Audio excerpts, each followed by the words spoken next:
আমরা কদর করলাম না।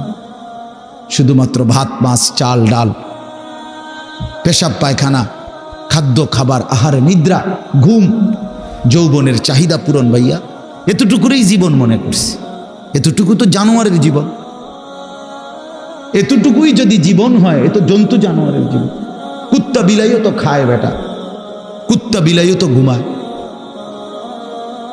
কুত্তা বিলাইও তো পেশাব পায়খানা করে, কুকুর বিড়ালেরও তো ঘুম আসে, কুকুর বিড়ালেরও তো বাচ্চা কাচ্চা হয়, যৌন চাহিদা পূরণ করে, নাহলে কুত্তা বিলের বাচ্চা হয় কেমনে? জীবন মানে এতটুকুই, জিন্দিগি মানে এটুকুই। শুধু কেবল খাইলাম, ঘুমাইলাম, পেশাব করলাম, পায়খানা করলাম, আর লজ্জাস্থানের চাহিদা পূরণ করলাম, খালাস। আল্লাহ তাআলা মুসলমান বানাইলেন কেন? ইমানদার বানাইলেন কেন? কালেমার দৌলত দিলেন কেন? মানুষ বানাইলেন কেন বাপ? এজন্য চলেন ফিকির করি। রাত গভীরে ইনসাফের সাথে আমি অনুরোধ করলাম, ছোট বড় সবাই, যুবক ভাই তোমরাও, বয়স্ক বাবা আপনারাও, আমিও, আমরা সবাই ভাবি এক।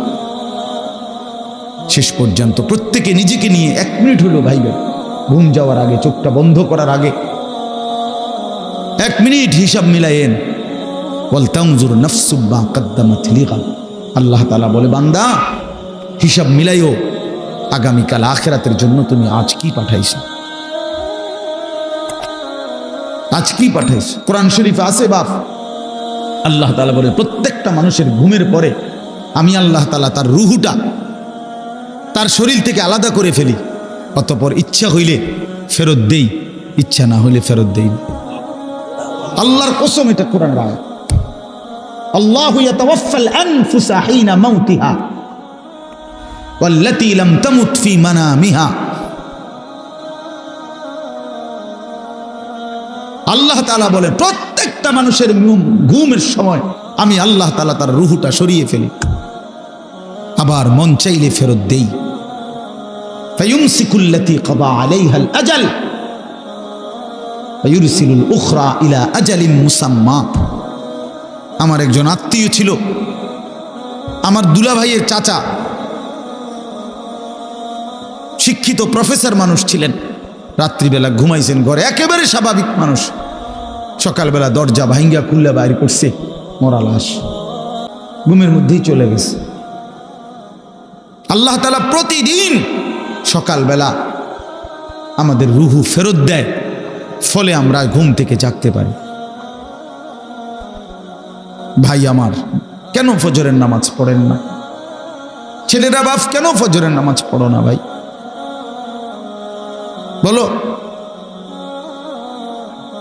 আল্লাহ তাআলা ফেরত দেয়। আপনারা একটা জিনিস চিন্তা করে দেখেন, 1 মিনিট তাহলে বুঝবেন সবাই। আমরা যখন ঘুম যাই, আমরা যখন ঘুমাইতে যাই, প্রত্যেকেই 10 মিনিট, 20 মিনিট, 5 মিনিট, 10, মানে একটা লগ কারো ঘুম আসে না, ঠিক কি না বলেন? কিছুক্ষণ হইলেও কি হয়, একটু গড়াগড়ি করতে হয়, চোখ বন্ধ করে রাখছি ঠিক আছে, কিন্তু ঘুম আসে নাই। যে কোনো একটা মিনিটে হোক, 10 মিনিট, 15 মিনিট, কোনো এক অজান্তে হঠাৎ কখন কোন মিনিটে যেন ঘুম চলে আসে। এটা কার ফয়সালা? আল্লাহর ফয়সালা। আমরা কেউ মেশিন দিয়া মাইপা এটা বুঝাইতে পারতাম না যে ঠিক 11 মিনিট 20 সেকেন্ডের সময় আমার ঘুম আসে, বা 6 মিনিট 9 সেকেন্ডের সময় আমার ঘুম আসে, এমন না। আমরা তো ঠিকই চোখ বন্ধ করে রাখছি, কিন্তু সাথে সাথে ঘুম আসে নাই। সাথে সাথে না, বরং একটা সময় পরে আমাদের ঘুম আসে। 10 মিনিট, 11 মিনিট, 20 মিনিট, কারো আধা ঘন্টা সময়ও লাগে। এখন একটা মিনিট চিন্তা করেন, ফজরের নামাজ না পড়ে, এই তোমরা যারা নাফরমান, 7টা 8টা বাজে ঘুম থেকে যখন উঠতে গেছ, তখন তো তুমি উঠতে চাচ্ছ, ওই সময় যেরকম ঘুমাইতে যাওয়ার সময় 10 মিনিট পরে ঘুম আসছে, এখন তুমি চোখ খুলতে চাইতেছ। যদি 10 মিনিট ধরে চোখটা না খোলে, তো তোমার চিৎকারে তো আল্লাহর আরশ কাঁপা যাবে। তুমি বেঈমান রে যদি আল্লাহ বলে, বেঈমান তুই সেজদা দিলি না, আমি তোর চোখ খুলবো না 20 মিনিট, দেখি তুই টানাটানি কর, তুই চোখ খুলতে টানাটানি কর না ফরমান। তখন কি হবে? তখন তোমার কোন আব্বাই চোখ খুলে দিবে তোমারে? কোন মা চোখ খুলে দিবে? এই জন্য আল্লাহ তাআলা বলেন, বান্দা আমি তো রুহ নিয়ে গেছিলাম এই ঘুমের সময়, আমি যদি না চাই তো ফেরত পাবা না, তো আমি দয়া করি বলেই তোমাকে ফেরত দিলাম।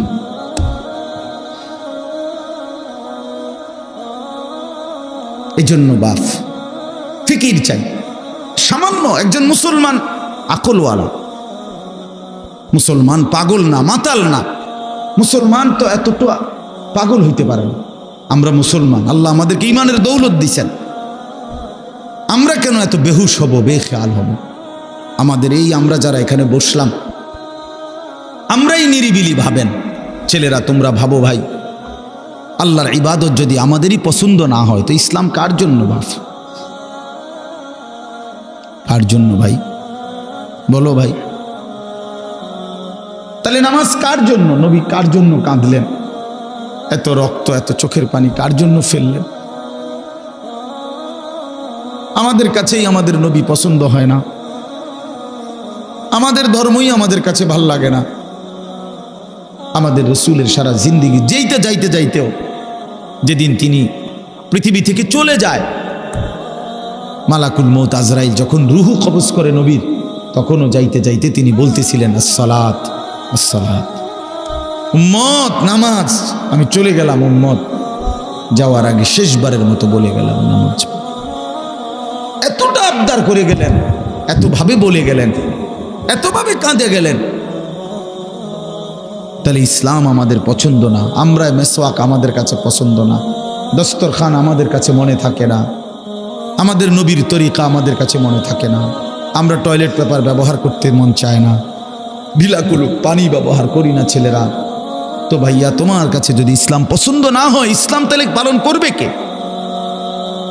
রাসূলুল্লাহ সাল্লাল্লাহু আলাইহি সাল্লামের 23 বছরের মেহনত তাহলে কার জন্যে? এই কোরআন তাইলে কার জন্যে বাপ? কার জন্য? ইনসাফের সাথে বলো ভাইয়া।